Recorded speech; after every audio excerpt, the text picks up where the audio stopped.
We know that virtual coaching has become more competitive than ever. NASM's got you covered with our virtual coaching course.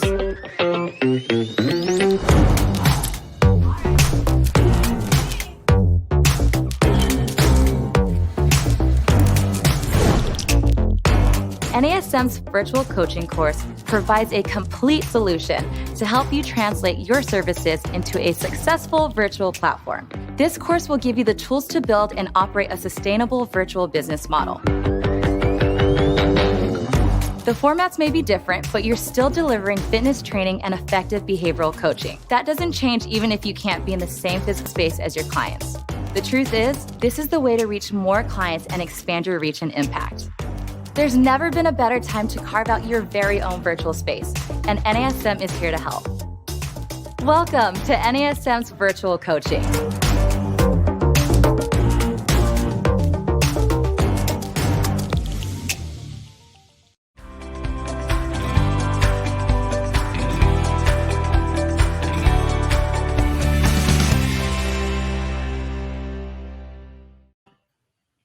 Hello, and welcome to this week's edition of the Master Instructor Roundtable. I'm Marty Miller, Regional Master Instructor, and here with my good friend, Regional Master Instructor, Miss Wendy Batts. Wendy, how are you today? I'm good. How are you? Great. I'm always looking forward to spending some more time with you and jumping into a new topic this week. We are going to cover a two-part series on foot and ankle. So, Wendy, I'll let you kind of introduce the topic, how we came up with it, and we'll go from there.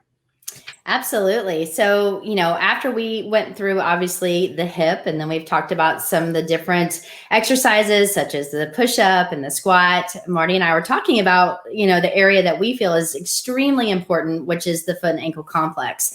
And so we wanted to make this a two-part series. So today we're going to talk a lot about the anatomy, looking at the bones, looking at the muscles, and how it can affect your arch. And then after we do that, we're going to identify some different assessments that you guys can do so you can see how, someone is moving. And then at that point, we're going to do our second series, which will be to how to correct some imbalances that you may note. And so when we look at this slide for the intro, that's basically what we're covering. So as you can see, once we go through some of the anatomy, we're going to look at, the kinematics, which is basically the joints. And then we'll take you through the process. Yep, absolutely. And we're going to show slides here in a little bit about a lot of anatomy. And do we expect you to memorize it? Absolutely not. But we just want to make you aware of it because there's a lot more in the anatomy than we cover because, again, we want to go over what you need to know, what you would utilize each and every day in our course. But today we're going to just introduce you to maybe some new terms or maybe some deeper level of anatomy just for your own sake. So that way you understand how intricate the foot is and how important it is to make sure that we include that in our overall training. So as we advance here in our slides, we're going to move forward and we're going to go over a lot of topics. But again, like I said, this isn't something you have to memorize. So we'll start with the bones and joints. We'll move into soft tissue, which includes the muscles and tendons and ligaments. As Wendy said, we'll talk about the joint mechanics or the arthrokinematics, and then some common movement impairments that you see each and every day. And from there, next week, we'll get into the solutions behind it. So, Wendy, you ready to move into the anatomy a little bit? I think we're ready. I think there's also something to be said about the 5 kinetic chain checkpoints. And I wanted to touch on that first. The reason we have someone properly lined up is we want to see where deviations occur. And so you'll notice that with every one of our webinars and when we're talking about it, we usually start at the foot and ankle and work our way up. And a lot of that is due to the regional independence model. When remember, as one thing is out of alignment, it can really affect the entire kinetic chain. And so when we're looking at the foot and ankle, we're just talking about 26 bones. Now, remember, there's 206 in the body. So 26 bones just in the foot. That's a lot. And there's a lot of things that can go wrong if you're not standing properly or you don't have, good arch support and alignment through the muscles itself. And so, Marty, I'll have you kind of take us through these, but I think each one of these bones that you're going to talk about, they play a significant role in how we move. Yeah. And when you look at all these bones, think about what happens when you're running, you're jumping, you're landing, you're changing directions, or doing balance exercises. But also imagine what happens joint by joint by joint when there's faulty movement patterns. Again, we're not expecting you to memorize all that. But when you look at this image of all those intricate bones, all those joints, which we'll show in a minute, a lot of people are like, oh, there's something wrong with my foot and ankle. It's like, well, where do we begin, right? And we have orthopedic surgeons that specialize just in foot and ankle, because I think a lot of people are like, I have a foot and ankle problem. Well, it could be one of countless different things. Now, that's not what we're here for today. But I think that if you can take away how important it is to get back to structural integrity of the foot and ankle, get back into how important it is to go either through your corrective exercise, which could be just a targeted warm-up, and or stabilization training for the foot and ankle. Obviously, from there, when we get that working, think about what happens up the kinetic chain. We've covered that countless different times, but I always shockingly want to revert back to why Wendy and I love the model so much. So as we go through the bones, again, it'd be fabulous if you memorize them, but it's not necessary. But the key thing here is we've got them listed for you. So the talus is that bone at the top of the foot that forms a joint with the two bones of the lower leg, tibia and fibula. And then the calcaneus is the largest bone, which lies underneath the talus. That's your heel bone.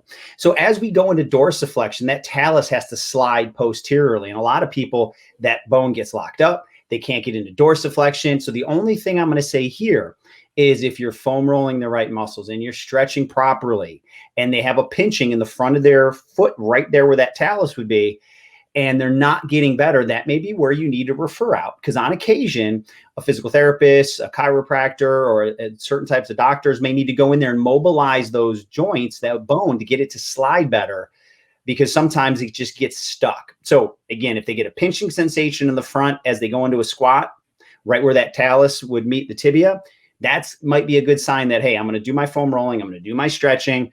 But just understand that if that bone doesn't slide properly, you may always be saying, hey, I can't get anything better. That's where we've talked about this before. You have to have a group of professionals around you that can do different things. Wendy's a massage therapist. I'm an athletic trainer. We both know great physical therapists. We both have either chiropractors and or different type of doctors that can go in there and get things moving or look at it if there is any pain or injury. So just want to kind of leave you with that. That's common when people have really tight calves, that talus will not slide posteriorly. You've heard of the other bones, the tarsals. Those are the 5 bones in the midfoot. Your metatarsals as we go towards the forefoot. And then we have our phalanges and then our sesamoid bones underneath. So again, a complex joint. But again, when you go through the OPT model, we're teaching you how to keep it in neutral. We'll talk about subtalar neutral in a couple slides. We teach you what muscles tend to be overactive, what tends to be underactive. We'll show that here in a little bit. And then hopefully everything else that you see here kind of falls into place, and that person has a healthy foot and ankle complex. So Wendy, anything to add there? No, I think you pretty much just nailed that. So, but I will say this too. It's also important when you're doing your assessments, and I know we're going to talk a lot more about the assessments here in a little while, to consider too, when you're getting your subjective information, to ask about their shoes. Because obviously, if somebody's wearing high heel shoes and their toe box is in a shortened position, or, if they have a wider foot and they're trying to, get them into cuter tennis shoes because they like it and it matches their outfit, all of that can play an important role of what's happening and how you can lock up some of these major, joints in the foot and ankle itself. And that really kind of brings us into the joints. And so when you're thinking about the joints of the foot, with the exception of the big toe, the toes have 3 joints. And so when you're looking at the different joints here listed, the MTP joint, that is the big joint at the base of your big toe. And that joint itself can play a significant role if it is not moving properly when you're trying to do some explosive sports. Like, to me, with us working with a lot of the NBA players, that's the very first joint we look at. We look to see how mobile that joint is, because it truly can affect everything going on into the foot and ankle complex. And so, that's the big one. And again, if you're not you don't have the scope of practice to mob it, you want to just see if if the foot itself is moving. And you can do that as a trainer if you want, or have them just kind of play around and like move their foot to see, is it spread out, or are they spreading out those muscles at the bottom of their foot? And so, as you can see too, you've got your proximal joints, your distal joints, and then of course each toe again has the 2 joints. So you got your all the ones listed here. I know, Marty, you were going to go into a little more detail about each one, so I'm not going to steal your thunder, seeing how you're doing a great job and I'm sitting back and learning myself. But, just keep in mind, each one of these joints do play a significant role in your movement. Yeah, I think, Wendy, you covered it great. I don't think we need to go into too much detail of what happens at every single joint, because again, that's out of our scope of practice. And as I said earlier, There are specialists that focus just on foot and ankle because there's so many things that can go wrong in a sense from an injury standpoint. But, when you look at the mechanism of the foot, is think about how much pressure is going through that foot when people are running and jumping. And then again, you put people in improper footwear. I've seen, and Wendy, I'm sure you've seen it, that x-ray of a female in a high heel shoe, what's going on. It's, year after year of that, the arthritis and the things that would change in that. And then all of a sudden somebody's like, hey, I want to get in shape. I want to go do a high intensity class. They throw sneakers on and they've been wearing elevated heels for years, right? This is where this is so important. And I'm sure, Wendy, you and I will get into some barefoot training, maybe techniques next week. But if possible, I love to stay connected to the ground. If your facility allows it, or even giving them some drills at home. I, for years did martial arts, and I love that because I was barefoot on a fairly uneven surface. It was a pretty rigid mat, but there was a little bit. So I had to get those muscles in my foot and ankle connected neurologically. So I think a lot of people, they get, they go right from work, throw on gym shoes, go on seated pieces of equipment, or they, and they don't really get that foot in the right position, which we will cover next week with the right techniques, but connected to the ground. So I know our yoga friends love that, grounding and all that kind of stuff, but there is a point in time where I would highly encourage your clients to train either barefoot or in a sock, depending on the facility, or at least give them some work at home, because we're going to show in a couple slides all the layers of the intricate muscles that work within the foot to protect those 30 joints and 26 bones.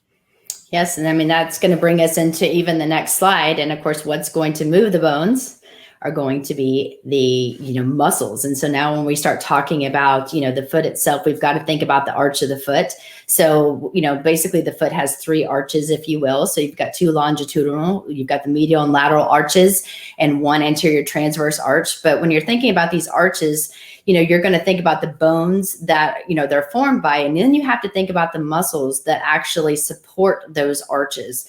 And so, there's oftentimes, and Marty, I know you've heard this multiple times, when you're looking at someone's assessment, and I know we're going to talk about this shortly, but it's important to think, okay, when somebody is sitting there and they don't have their shoes on and you're looking at their foot and they're in a seated position, so they're not even making contact at the ground, and you notice that they have an arch in their foot. However, when they stand up, their feet flatten. There's a lot of disconnect between the proper muscles that are going to help keep those arches and the support where the lift that you're supposed to have. So that's when they'll say, oh, but I've always been flat footed. And you'll hear that so many times. And if you're, there are people that are born with flat feet, but they look flat whether you're standing on them or not. And it's not as common as you may think. And so that's one thing I wanted to point out, because it is going to be extremely important as we move on and start talking about some of the muscles to think, okay, if you don't have proper arch alignment, it literally will cause things to happen at the knee, at the hip, and even at the shoulder because of the connectability between the entire body itself. Yeah, and I was a perfect example when I was young. I don't remember the why, but I remember my parents taking me to a podiatrist, I'm assuming, and I was given orthotics for years. Yes. 4 years. And when you look at my foot, non-weight bearing, I have a beautiful arch. I think so. But there's the arch there. But when you look at me weight bearing, then there's a change in the position of the calcaneus, where it would present, especially back when I was a kid, as a foot flattening. Because my arch went towards the ground, but my arch was there the entire time. So for years, I walked around with orthotics where I didn't need them. And I should have been on a more flexibility and strengthening program to correct it. And I still struggle with it now. Again, I could always spend more time on it. I do put my work in, but for 20 plus years, I was just given an artificial support, and it never corrected the true biomechanical issues. So again, it could be out of your scope of practice. Just watch them, non-weight bearing versus weight bearing. We'll go through the assessments and we'll show you what's going on the foot and ankle. And again, you have to strengthen those muscles that would give that arch the support it needs. Because by itself, it's not designed to carry your full body weight. Mm-hmm.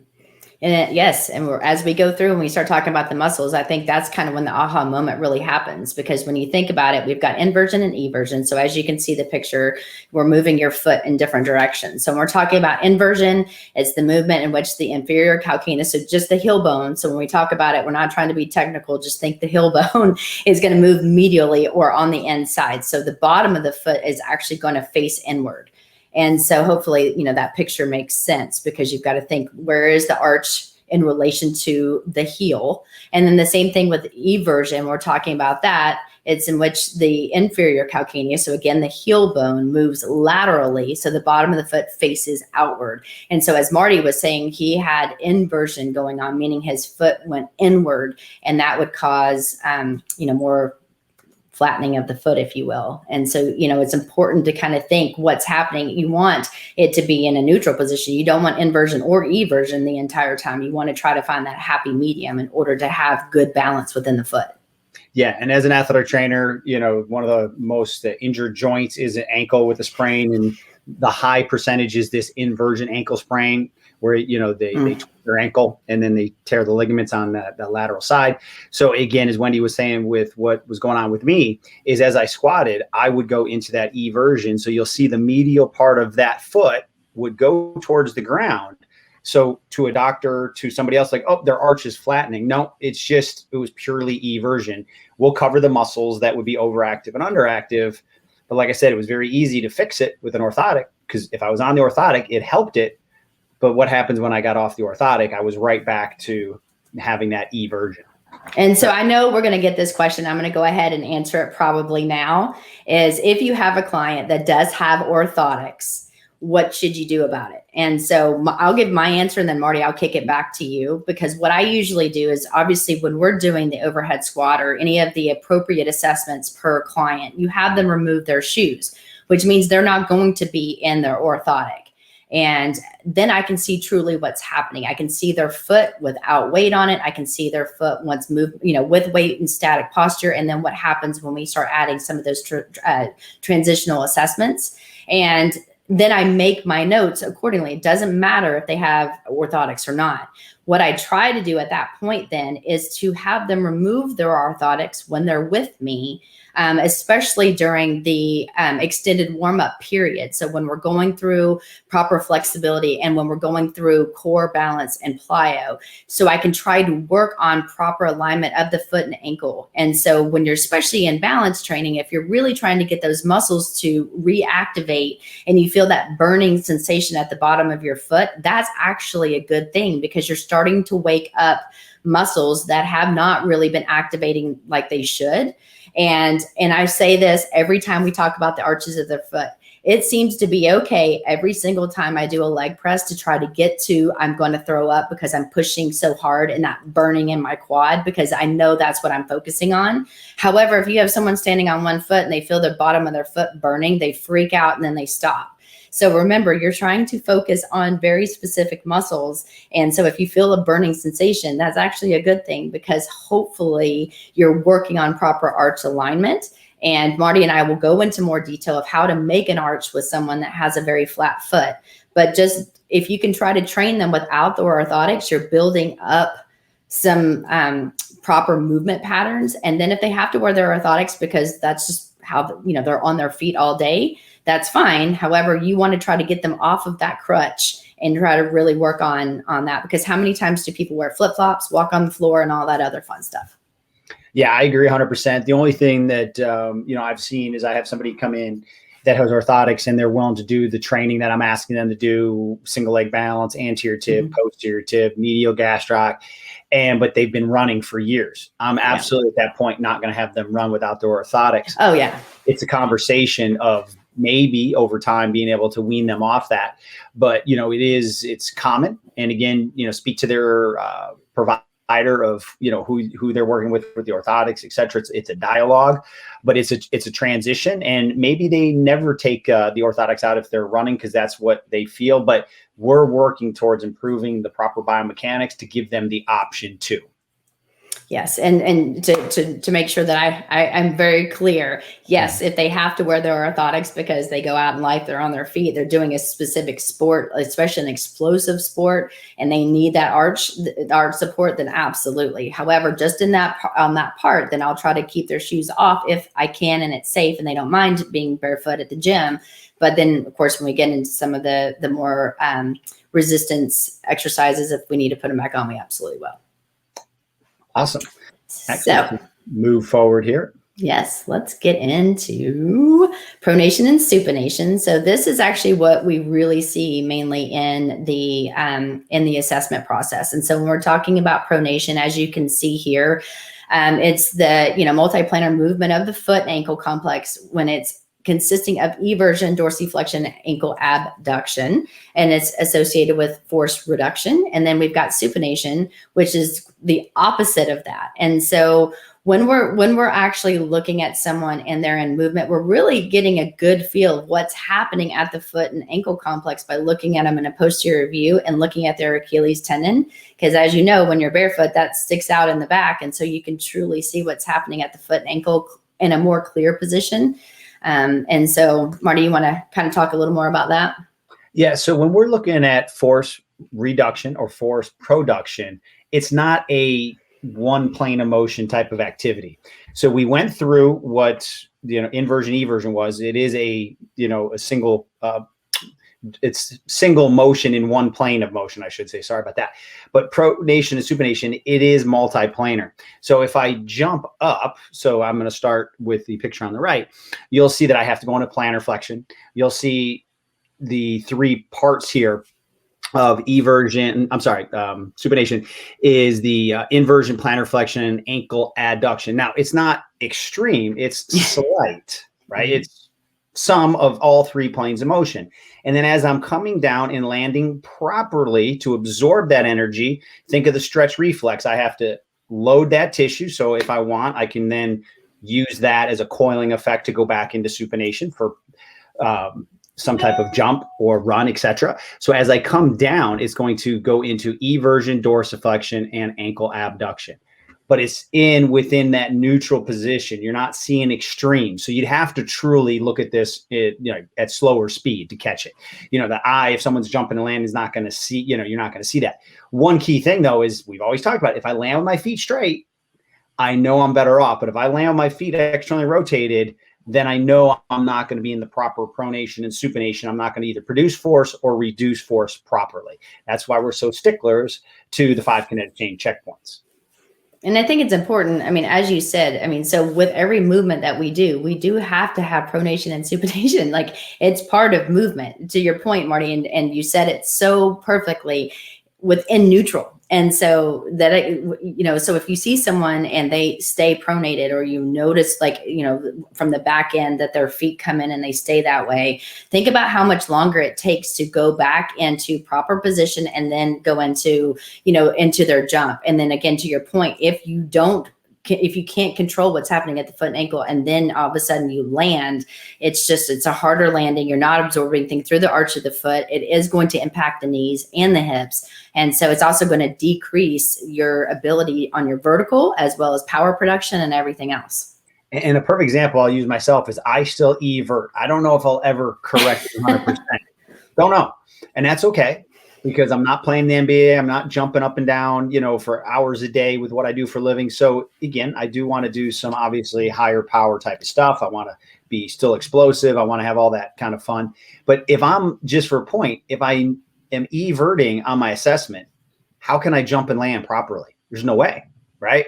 So I work it. I go through the corrective exercise continuum. I do little progressions where I just go up to my tiptoes and I come down, and I know what to focus on. But if somebody's got their feet externally rotated or evert, and you're going to go right to jumps, not saying not to do it, just understand that they will not be as effective because they're already showing you that they can't maintain neutral. Then when you get into the higher speed and higher explosive, it's going to be harder for them to do pronation and supination properly. But once again, that's why we have corrective into stability, into strength endurance, then into power, because you should be working on this as you go through. And with all the joints that we just talked about, I mean, if things aren't firing properly, think about the amount of force that you're putting on joints that weren't meant to have that amount. And so when people talk about, like Marty said, if I call it the talus, but you call it the talus, I think, or either way. Yeah. I mean, if it's not working right, or if your cuboid drops and stuff like that, all of that can play a significant role in the proper arch alignment. And then it's more structural than just muscular as well. Excellent. All right. So moving on. So when we talk about subtalar neutral, I touched on this very briefly, but you can really see what's happening in the posterior view. And so when we talked about pronation, you can see that foot is flattening towards the ground, or the arch of the foot is collapsing, if you will. And then you've got neutral, which is ideal. So when you're looking at someone and you're looking at their Achilles tendon in relation to the middle part of their heel bone, and so when you're looking straight down, everything looks properly lined up. That's ideal. And then supination, I don't see supination as much. Someone with an extreme high arch that can't control it, maybe. But to me, I don't see this one as often. I see pronation, unfortunately, a lot. And again, that's usually from weaker muscles that are not firing correctly to maintain proper arch alignment. But so when you're looking at it, when we're talking about subtalar neutral, if you had a manual therapy license and you had someone that wasn't weight bearing, then basically you put your hand pretty much on the talus, and then you would try to move their foot into a position to get it as equal on both sides of your fingers. So between your index finger and thumb, and then try to find that neutral position and then go into some stretching. So that would be if you're doing a partner assisted, or if you can touch in order to stretch, you want to put someone in subtalar neutral and then provide the stretch to get maximal stretch on that. However, you don't have that license, just make sure that their foot is even as possible and then go into a stretch. But just visually, weight bearing, this is what you would see to find out, can they maintain neutral or not? Yeah, and a lot of personal trainers understand to reset someone's spine in neutral before they exercise, right? Tip your pelvis forward, tip it backward, find neutral. We've done a good job as an industry, I think, focusing on that. Where we've probably done not such a good job is, do we set the person up this same way when they're standing?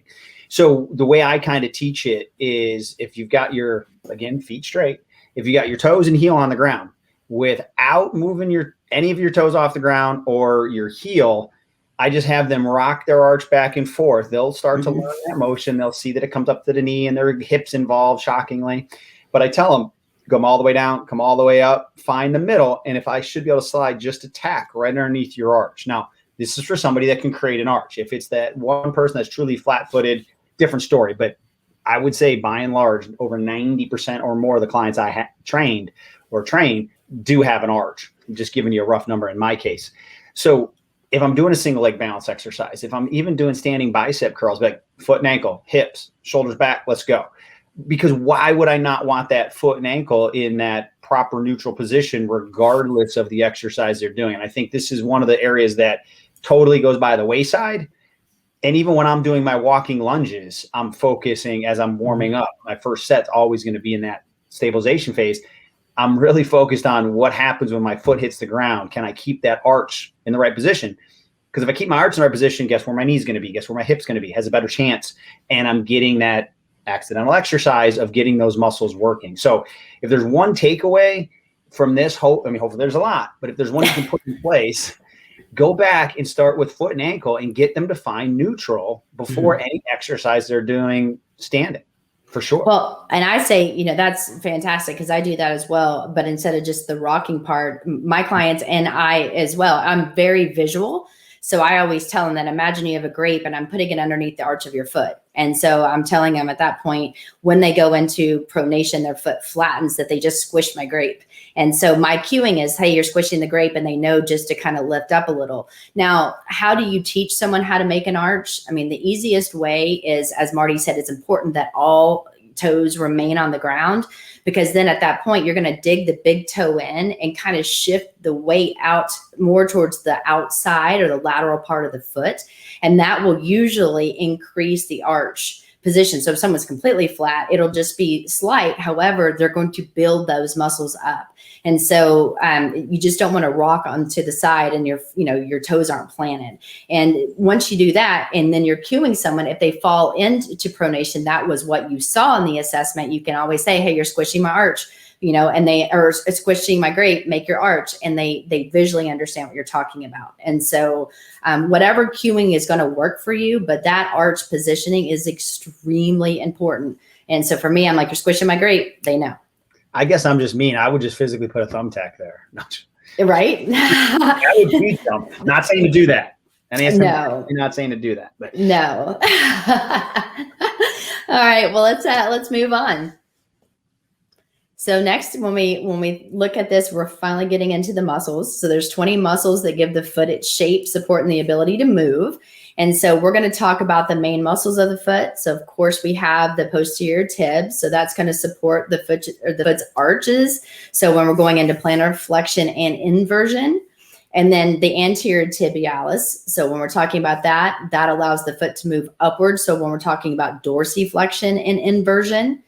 And then we've always talked in the past, if you've been in the industry for a while, people call it the peroneals, or you've got your fibularis or fibulari if you're talking about multiple, like if you're talking about both. And the thing is fibularis is now the more common one. That's the one that's, more and more in your textbooks. That's what you're going to see. However, it's the same. And, when people will ask, like, why the name change? I mean, fibularis is in the lateral compartment. So the main purpose of that is when we're talking about it, that's going to be, it'll go into eversion and plantar flexion of the ankle.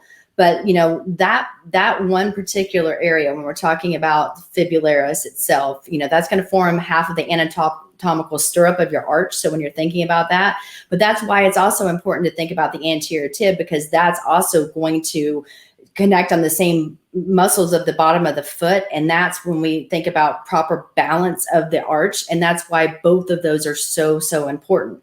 And if the peroneals are going to, go in and become overactive, how it can become underactive on the anterior tib because of them attaching to the same place and not able to control that medial balance of the foot.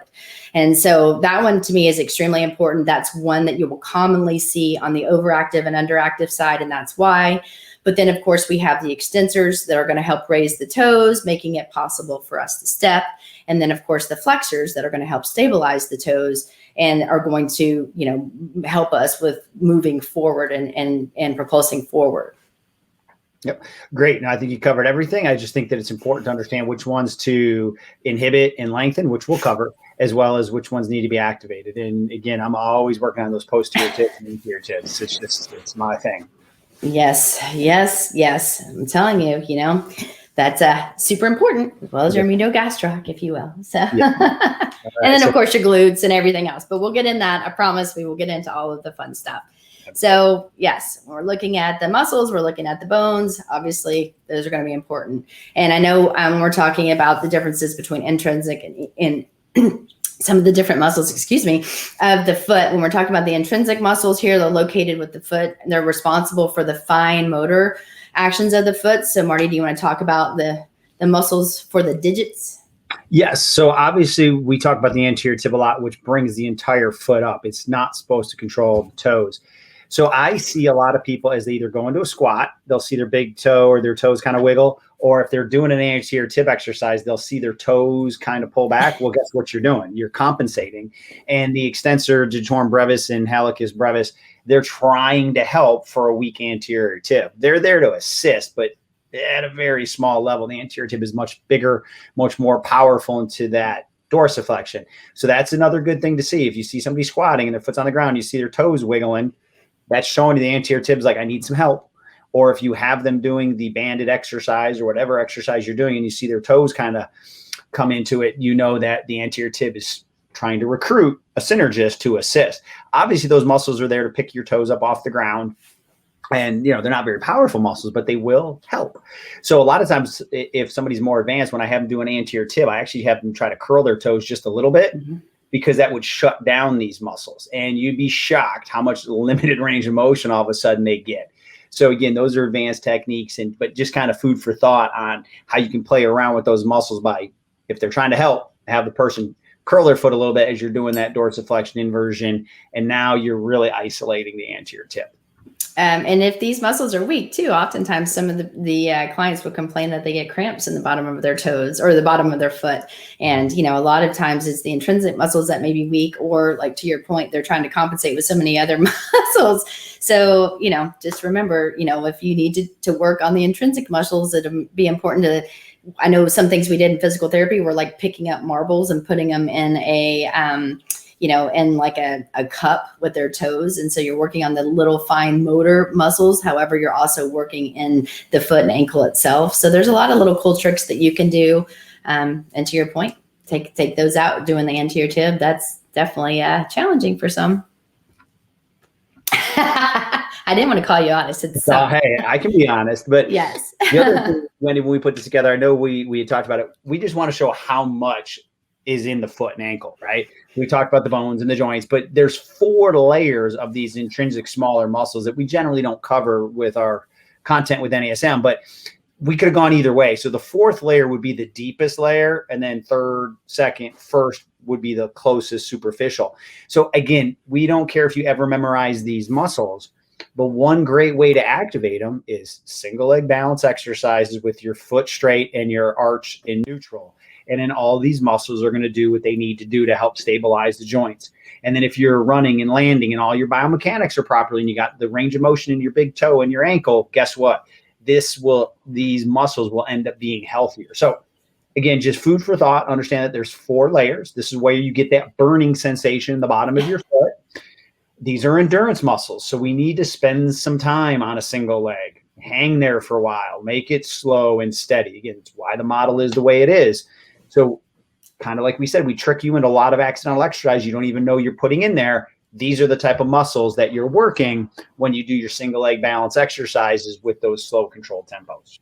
And I think it's important too to think about people with bunions, you know, like what's happening at the bone structure, because when somebody's, you know, their big toe is actually going in towards the smaller toes, you know, you want to think about what's happening at all of those little joints we discussed earlier. And so with somebody like that, because it's very, very common. I mean, you know, think about toe spreaders. You've got to think about really trying to lengthen some of those muscles that were causing that. And again, a lot of it can be due to their shoes. And so looking at that and really trying to spread out the bones and the muscles as much as you can to give the proper movement of that. But, you know, too, some of that can be structural because it's happened for so long that you personally are not going to be able to change that. However, you know, doing the toe spreaders or doing stuff like that can help at least try to activate some of the muscles that could be pulling it in to make it even worse long term. Yeah. And at the end of the day, you know, if somebody's had dysfunction in their foot for 30, 40 years, the fact that you can make even a small improvement is statistically very relevant because it could have gotten worse. So, you know, this is where it's so important to make sure that we're working on the foot and ankle. It is a crucial part of optimal human movement. Yes. Good point. That means I'm done for the day. See? I know, right? And so, of course, when we talk about the extrinsic, these muscles are the anterior, posterior, and lateral compartments of the leg. And so these are responsible for the major actions that we're going to see of inversion, eversion, inversion, dorsiflexion, and plantar flexion. And so do you want to add anything to that, Marty? No, I mean, these are the muscles that most people are more, understand and we talk about. But again, don't think that we didn't address those other muscles by doing all those single leg balance exercises and things like that. It's just, we don't need to target all those muscles individually. But this is really the bread and butter in the assessments and which ones are overactive and underactive. But like I said, you will do a lot of work in those intrinsic muscles, those 4 layers, by making sure you always put balance in. Well said. That's true. I know. And then let's move on to the next slide. Then when we start talking a little bit more about the assessments component. And as we have said throughout multiple webinars, yes, probably at least once, probably a few times even today, the assessments are key because you want to see what's truly happening standing and during movement, as well as even just non-weight bearing. If you want to look at someone's foot while they're taking off their shoe, it's going to give you a good indication of what's happening at the foot and ankle before they even stand up. And then when they stand up and they're standing, before you put them in the 5 kinetic chain checkpoints, kind of check out what's comfortable, just before you even put them into proper alignment. And remember, we put everyone in the 5 kinetic chain checkpoints. Even if it feels unnatural, it feels odd, you're going to hear all different comments that are going to be made. However, it's very important to start in the 5 kinetic chain checkpoints, because when you start adding the movement, you need to see where deviations occur. And so as long as the assessments are safe, and you're going to find that out by talking to them, getting the objective information, the most common assessments that we would see would be the overhead squat assessment. You can do it. So remember that if somebody has the feet turning out and they go into an excessive forward lean, for you to find out if it's mainly kind of the excessive lean is coming more from the hips or more from the ankle, one way to identify that easily would be to do the heels elevated modified overhead squat, because if you notice that it cleans up, meaning that they don't fall as far forward, then you're going to notice that it's probably more coming from the foot and ankle and not necessarily completely from the hip. So it's going to help you identify what area to focus on first. And then if it's safe for someone to do, look at the single leg squat, see if what's happening when they do that. Do their arches cave in? Do their knees go inwards? So do they go into knee valgus? If so, mark it. And then, of course, the weight-bearing lunge. If you guys are new to the newer CES textbook, the weight-bearing lunge can tell you a lot about what's happening with available dorsiflexion. Either they pass that or they fail that, and it's just giving you more information. And if they pass it, however, they have compensation, you know that it's more muscular. If not, it could be more of the overactive muscles that is not allowing that movement. So if they pass it, you're focusing more on the weaker. If they can't get there, you're focusing a lot more on the overactive muscles. And then if you have been with us for a really long time, I know Marty uses it, I use it, and I still use my goniometer, which, remember, that's the human protractor. And you're able to truly measure joints and see from ideal, where are they and how not ideal are they? Meaning, is it significant? Or, for example, if you don't have 20 degrees of dorsiflexion, but you've got 17, that's pretty good, so you're not perfect, but you're pretty close. And so, you can get so much information by just doing these assessments alone. And then once you gather all that information, you can truly design the best program for those clients. And so I know, Marty, we actually provided pictures.